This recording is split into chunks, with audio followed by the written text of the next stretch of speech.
Bangladesh, 7 février 2016.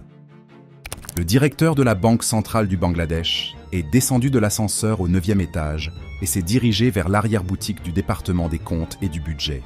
C'est la partie la plus restreinte du bâtiment.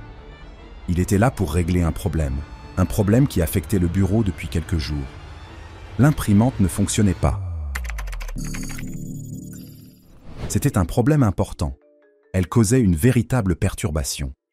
L'imprimante automatisée, reliée au logiciel de la banque, était censée fonctionner 24 heures sur 24, 7 jours sur 7, et imprimer les rapports de transaction de la banque en temps réel. Or, en raison de ce problème technique, le bac de l'imprimante restait vide. Une grande partie de la journée a été consacrée à essayer de résoudre le problème. Et après beaucoup d'efforts, le succès a été au rendez-vous. L'imprimante a pu être redémarrée. C'est ainsi que les rapports de transaction en attente ont commencé à sortir, un par un. Il est vite apparu que quelque chose n'allait pas. Il y avait plus de déclarations que prévu. En y regardant de plus près, ils ont trouvé 35 ordres de paiement suspects pour des sommes ridiculement élevées. Ces sommes étaient censées avoir été transférées du compte de la Banque du Bangladesh vers divers autres comptes dans d'autres pays. Il est certain que personne de leur banque n'a autorisé ce transfert et que le système de sécurité SWIFT en place est inviolable. Au fur et à mesure que le directeur passait au crible les demandes de virements suspectes, il commençait à prendre conscience de l'ampleur de la situation. Les transferts s'élevaient à près d'1 milliard de dollars américains, un montant absurde qui représentait une part importante des réserves du pays. Où allait-il? Qui en est responsable? La panique s'est emparée des travailleurs qui se sont empressés d'arrêter les paiements. Mais il était probablement trop tard. Le dysfonctionnement inopportun de l'imprimante avait malheureusement retardé leur réaction. Il semble que le Bangladesh vienne de perdre 1 milliard de dollars. Mais comment? Cela s'est passé en février 2016, mais ce qui a conduit à ce moment a en fait commencé 9 mois plus tôt. Philippines, mai 2015. À plus de 3000 km de là, un groupe d'hommes entre dans l'agence de Jupiter Street de la banque RCBC, juste à l'extérieur de Manille, et ouvre 4 comptes bancaires avec seulement 500 dollars à l'intérieur. Les hommes sont ensuite partis pour ne plus jamais revenir, avec leurs comptes laissés apparemment à l'abandon. Pour en revenir au Bangladesh, ce pays était en train de devenir l'une des économies à la croissance la plus rapide au monde. Sa banque centrale est installée dans le quartier financier de la capitale, Dhaka, une ville chaotique de près de 20 millions d'habitants. Malgré cette croissance rapide, le pays ne pouvait pas se permettre de perdre 1 milliard de dollars de l'argent des contribuables. Avance rapide, janvier 2016, un mois avant l'incident. Un employé de la Banque du Bangladesh vérifiait son courrier au travail. Rien ne semblait sortir de l'ordinaire. Il n'y pensait pas.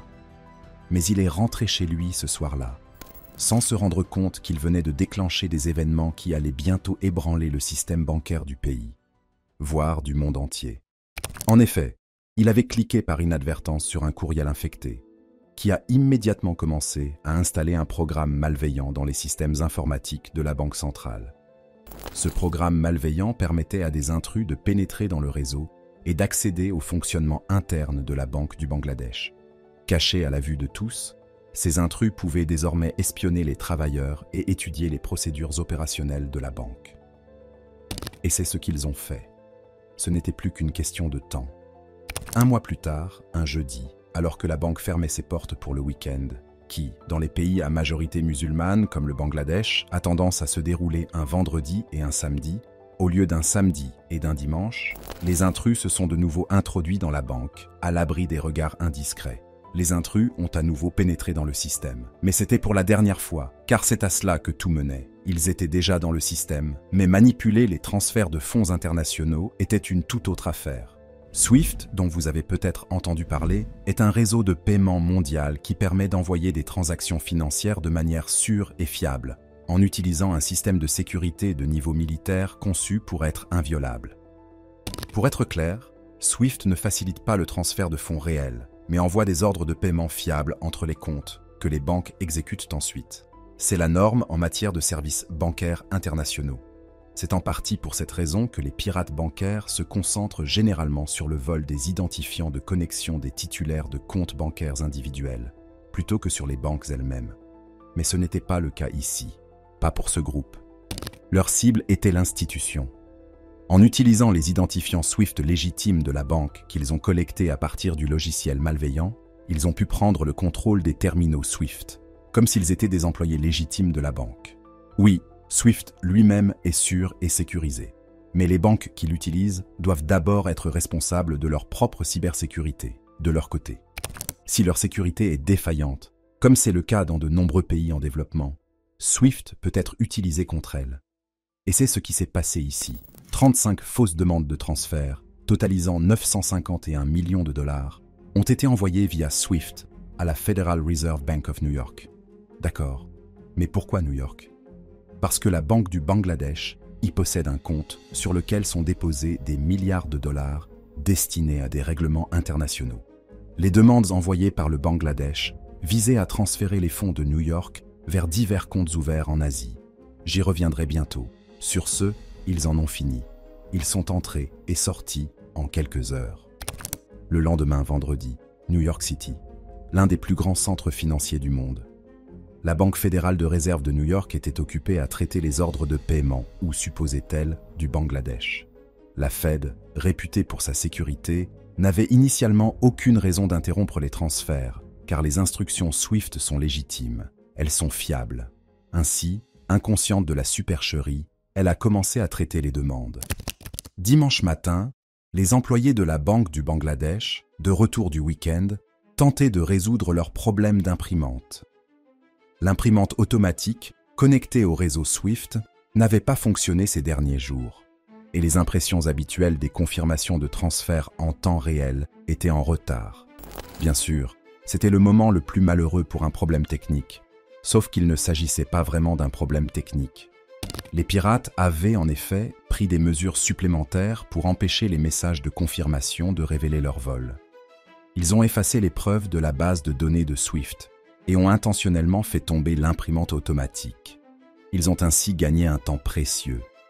Pendant ce temps, au Sri Lanka, 20 millions de dollars sont arrivés sur le compte de la Pan Asia Bank d'une société appelée Shalika Foundation, envoyée par la Federal Reserve Bank de New York. Il s'agit bien sûr de l'un des 35 transferts effectués vers l'Asie. De retour au Bangladesh, les travailleurs ont enfin réussi à faire fonctionner l'imprimante et à trier les demandes de transfert. La panique s'est rapidement installée lorsqu'ils ont réalisé que 35 ordres de paiement avaient été donnés pour un montant total de près d'1 milliard de dollars. Ils ont immédiatement essayé d'envoyer un ordre d'opposition au paiement à la Fed de New York, mais c'était un dimanche et il n'y avait personne pour répondre. Lorsque le personnel de New York est revenu le lundi, il était certainement trop tard. Ils ne savaient pas qu'ils avaient eu de la chance, car il s'est avéré que le système automatisé de New York avait signalé 30 des transactions pour qu'elles fassent l'objet d'un examen manuel. Par pure coïncidence, l'un des mots de l'ordre SWIFT correspondait au nom d'une compagnie maritime inscrite sur la liste noire pour s'être soustraite aux sanctions américaines contre l'Iran. Cette coïncidence s'est avérée dévastatrice pour les pirates. En effet, des transferts d'une valeur de 870 millions de dollars étaient désormais bloqués. Plus tard, lorsque le personnel a regardé de plus près, il a remarqué plusieurs signaux d'alarme. Le nombre inhabituellement élevé d'instructions de paiement, les transferts importants vers des entités privées plutôt que vers des banques, et le total ridiculement élevé. À ce stade, ils ont dû demander des éclaircissements au Bangladesh.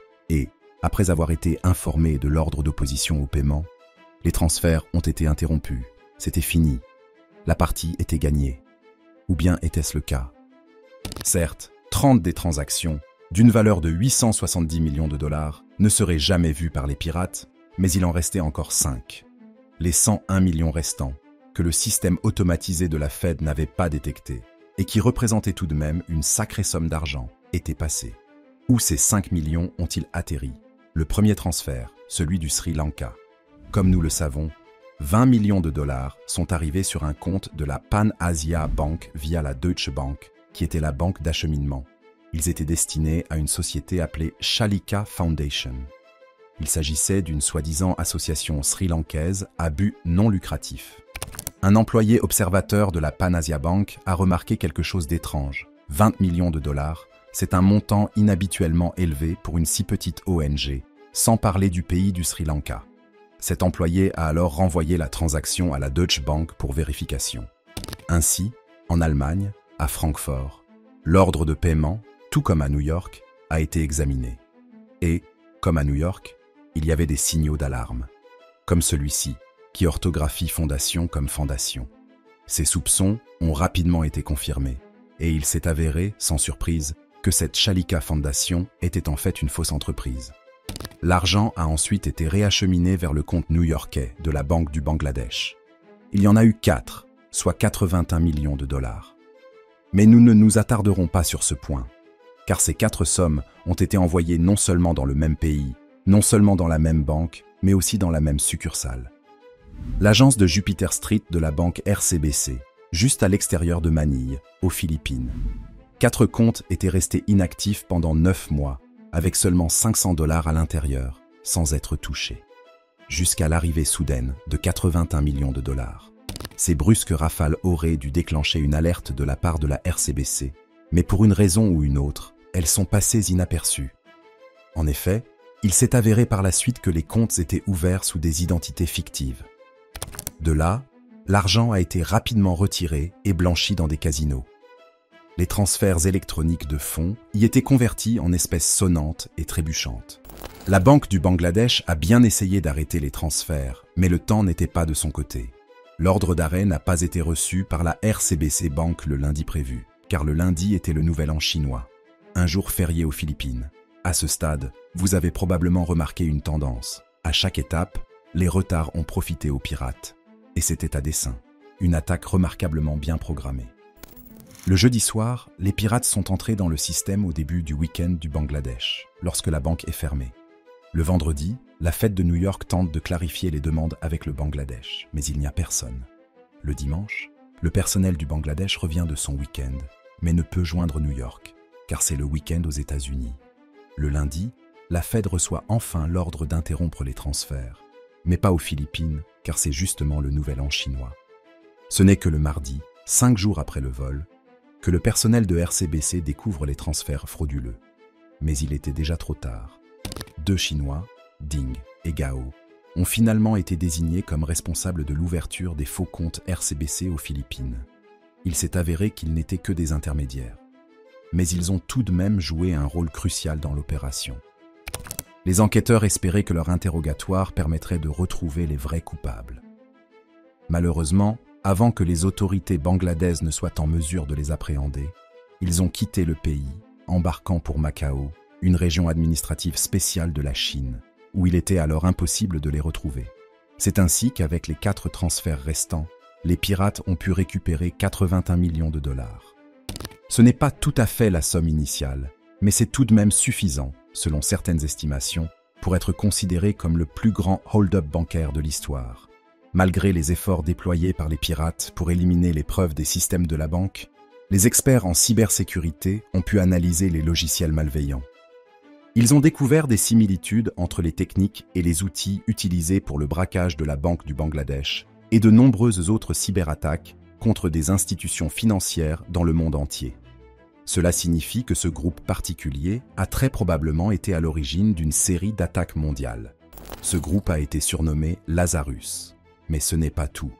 En creusant davantage, en passant au peigne fin les journaux des serveurs des récentes attaques, les experts ont découvert quelque chose d'encore plus inattendu. Une adresse IP reliant Lazarus à un État-nation particulier. Pendant un bref instant, ils n'avaient pas réussi à brouiller les pistes. Et les journaux avaient indiqué que les serveurs d'attaque qu'ils utilisaient avaient été accédés au moins une fois à partir d'une adresse IP nord-coréenne. On a également trouvé de la langue coréenne dans le code informatique. Il est important de noter qu'il est possible que la Corée du Nord ait été piégée, les attaquants ayant laissé derrière eux des preuves prétendument solides afin d'induire les enquêteurs en erreur. Mais selon la majorité des experts en cybersécurité, il est presque certain que la Corée du Nord est à l'origine des attaques. Et il ne s'agit pas seulement d'attaques contre des institutions financières, il a également été révélé que la Corée du Nord était responsable de nombreuses campagnes de cyberterrorisme et de cyberespionnage contre le gouvernement sud-coréen et diverses infrastructures sud-coréennes. Ensuite, il y a eu le piratage de Sony Pictures en 2014, l'une des plus grandes violations de l'histoire de l'entreprise. Lazarus s'était vivement indigné de l'intrigue du film The Interview, dans lequel le dirigeant nord-coréen, Kim Jong-un, était ciblé pour être assassiné par la CIA. Les cinémas américains ont été menacés d'attaques terroristes si le film n'était pas retiré. La Corée du Nord a bien entendu nié toute responsabilité. Mais il semble assez évident que ce groupe visait activement des ennemis connus de l'État. En ce qui concerne les exploits bancaires de Lazarus, comme l'incident du Bangladesh, les attaques n'étaient qu'un début. Ils devaient s'assurer que l'argent parviendrait ensuite à l'endroit prévu. Pour ce faire, ils ont fait transiter les fonds volés par des endroits comme Macao, connu pour être le point de contact financier de la Corée du Nord avec le monde extérieur. Nous savons, grâce aux 2 intermédiaires chinois, que c'est exactement là que les fonds du Bangladesh ont abouti. De là, il n'aurait pas été difficile d'envoyer l'argent directement à Pyongyang. Les fonds auraient alors probablement servi à faire progresser le programme nucléaire, à financer le mode de vie de l'élite et à soutenir l'économie du pays. Tout cela pourrait représenter un pourcentage important du PIB actuel du pays. Si tout cela est exact, et que la Corée du Nord est bien à l'origine de ces attaques, les implications internationales seraient profondes, surtout si l'on tient compte des récents développements. Il s'agirait en effet du premier cas connu de vol de banque par un État-nation. À partir de là, tout est possible. Il pourrait pirater des campagnes politiques, des systèmes d'armes et même des comptes bancaires civils. Merci d'être resté jusqu'ici. N'hésitez pas à cliquer sur l'une des vidéos à l'écran pour plus de contenu similaire.